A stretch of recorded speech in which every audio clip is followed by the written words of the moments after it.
Good evening. I'd like to provide the American people with an update on our efforts to protect the integrity of our very important 2020 election.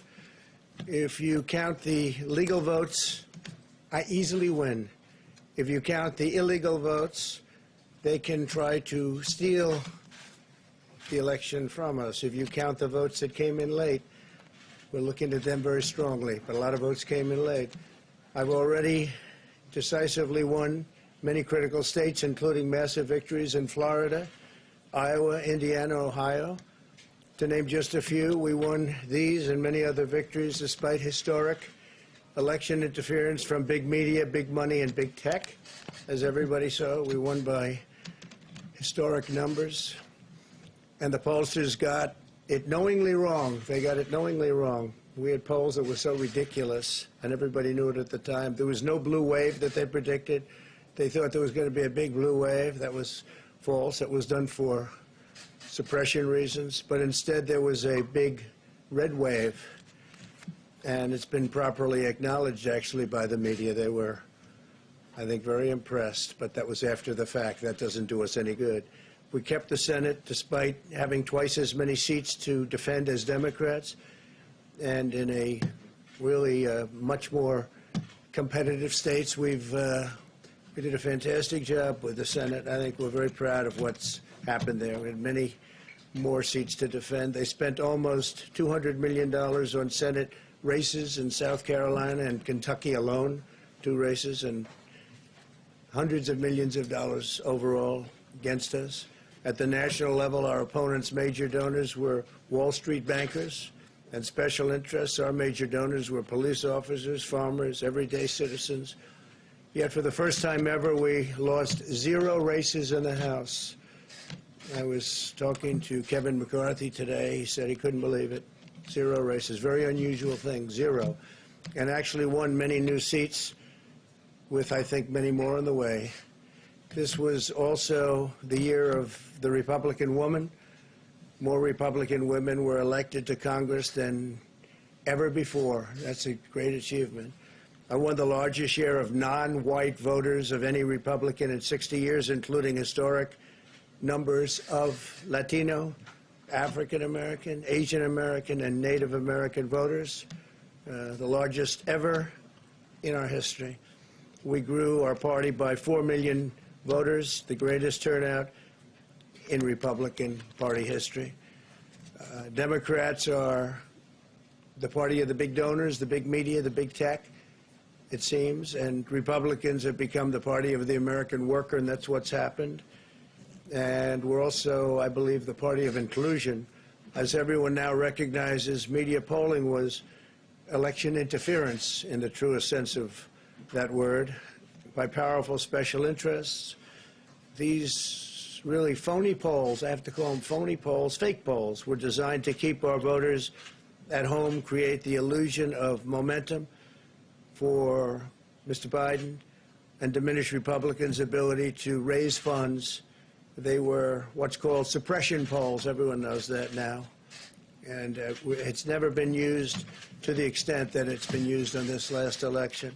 To highlight just a few examples, the day before election, Quinnipiac, which was wrong on every occasion that I know of, had Joe Biden up by 5 points in Florida, and they were off by 8.4 points, and I won Florida easily.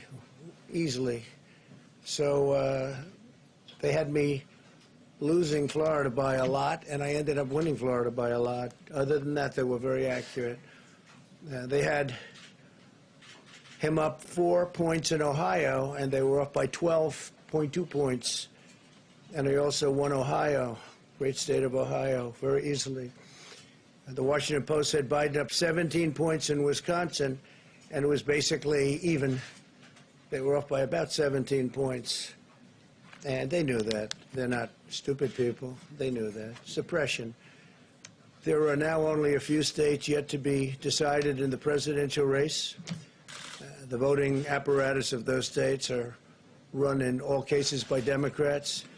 We were winning in all the key locations by a lot, actually.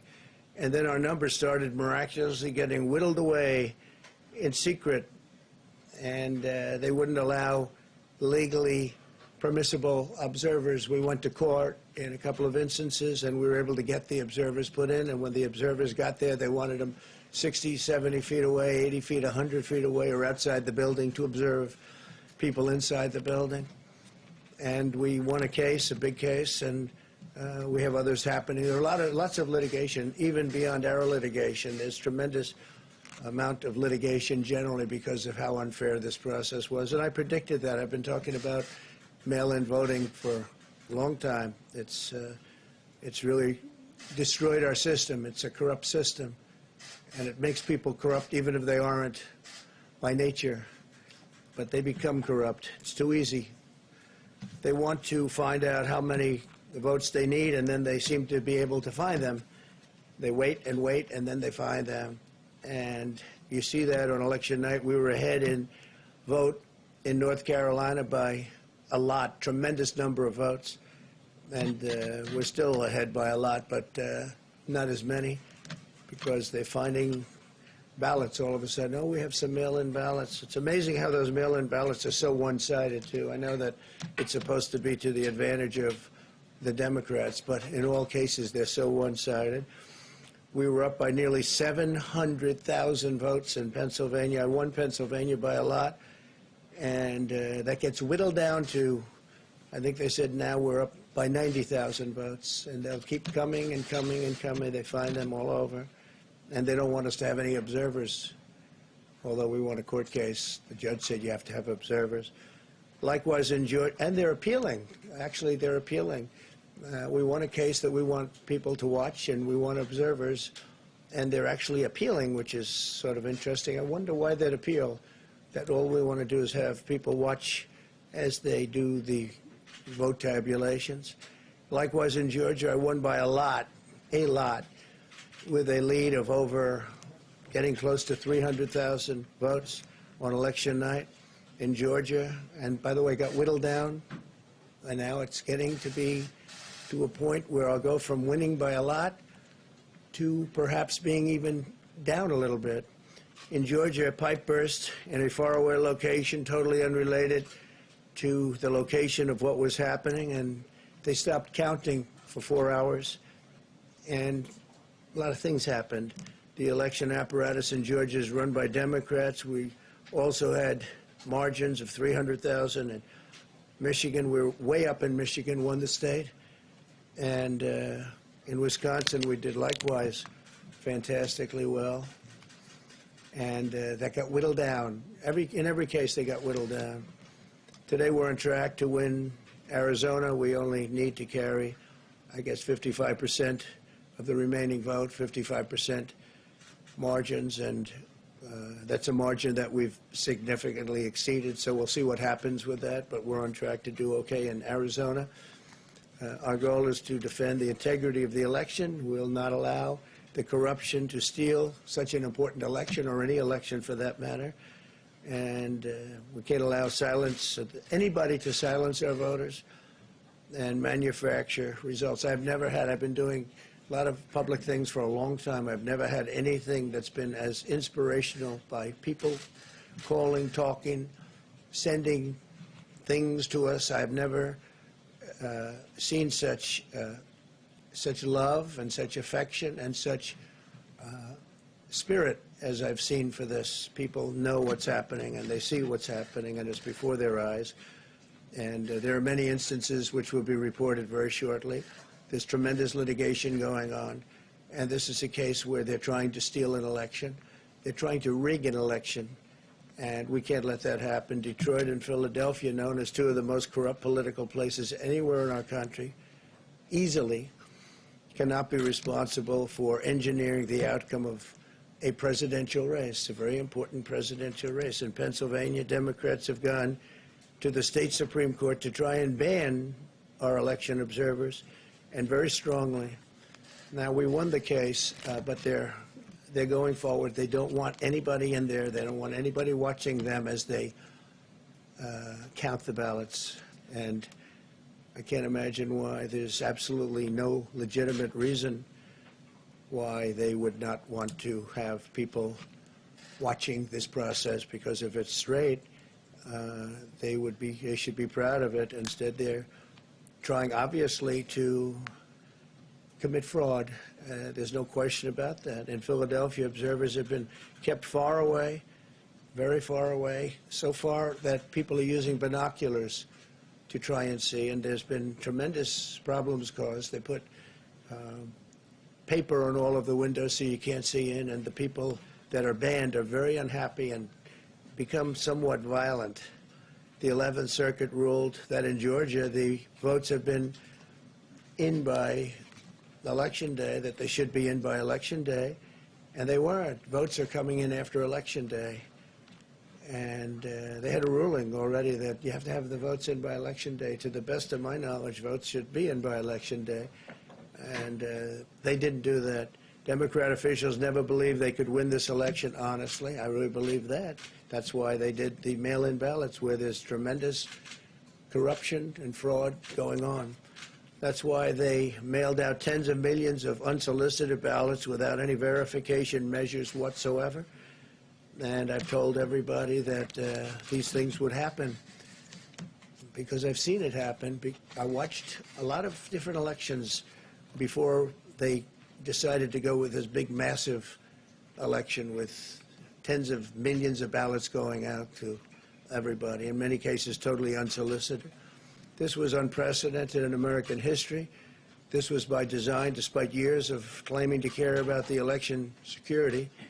They refused to include any requirement to verify signatures, identities, or even determine whether they're eligible or ineligible to vote. People are walking in there. They have no idea. They're just taking numbers. They're writing down things, the workers, and doing a lot of bad things. And we have a lot of information coming and litigation that you'll see that will shake even you people up. And you've seen it all. The officials overseeing the counting in Pennsylvania and other key states are all part of a corrupt Democrat machine that you've written about, and for a long time you've been writing about the corrupt Democrat machine.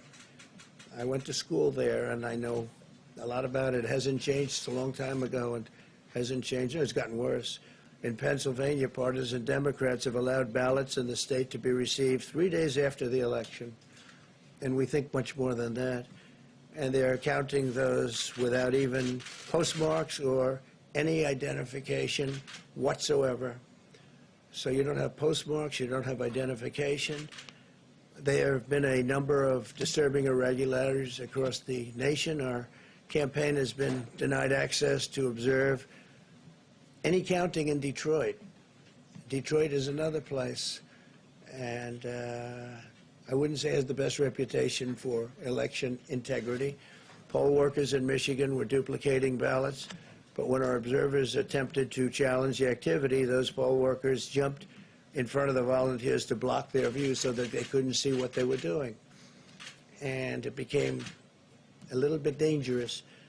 One major hub for counting ballots in Detroit covered up the windows again with large pieces of cardboard. And so they wanted to protect and block the counting area. They didn't want anybody seeing the counting, even though these were observers who were legal observers that were supposed to be there. In Detroit, there were hours of unexplained delay in delivering many of the votes for counting. The final batch did not arrive until 4 in the morning, and even though the polls closed at 8 o'clock, so they brought it in, and the batches came in, and nobody knew where they came from. We've also been denied access to observe in critical places in Georgia. In multiple swing states, counting was halted for hours and hours on election night, with results withheld from major Democrat-run locations only to appear later. And they suddenly appeared, and they all had the name Biden on them, or just about all. I think almost all. They all had the name Biden on them, which is a little strange. I challenge Joe and every Democrat to clarify that they only want legal votes, because they talk about votes, and I think they should use the word legal votes. We want every legal vote counted, and I want every legal vote counted. We want openness and transparency, no secret count rooms, no mystery ballots, no illegal votes being cast after Election Day. You have Election Day, and the laws are very strong on that. You have an Election Day, and they don't want votes cast after Election Day, and they want the process to be an honest one. It's so important. We want an honest election, and we want an honest count, and we want honest people working back there because it's a very important job. So that's the way this country is going to win. That's the way the United States will win. And we think we will win the election very easily. We think there's going to be a lot of litigation because we have so much evidence, so much proof, and it's going to end up perhaps at the highest court in the land. We'll see. But we think there'll be a lot of litigation because we can't have an election stolen like this. And I tell you, I have been talking about this for many months with all of you, and I've said very strongly that mail-in ballots are going to end up being a disaster. Small elections were a disaster. Small, very easy-to-handle elections were disastrous. This is a large-scale version, and it's getting worse and worse every day. We're hearing stories that are horror stories, absolute horror stories, and we can't let that happen to the United States of America. It's not a question of who wins, Republican, Democrat, Joe, myself. We can't let that happen to our country. We can't be disgraced by having something like this happen. So it will be hopefully cleared up, maybe soon, I hope soon, but it'll probably go through a process, a legal process. And as you know, I've claimed certain states, and he's claiming states, and we can both claim the states, but ultimately I have a feeling judges are going to have to rule. But there's been a lot of shenanigans, and we can't stand for that in our country. Thank you very much.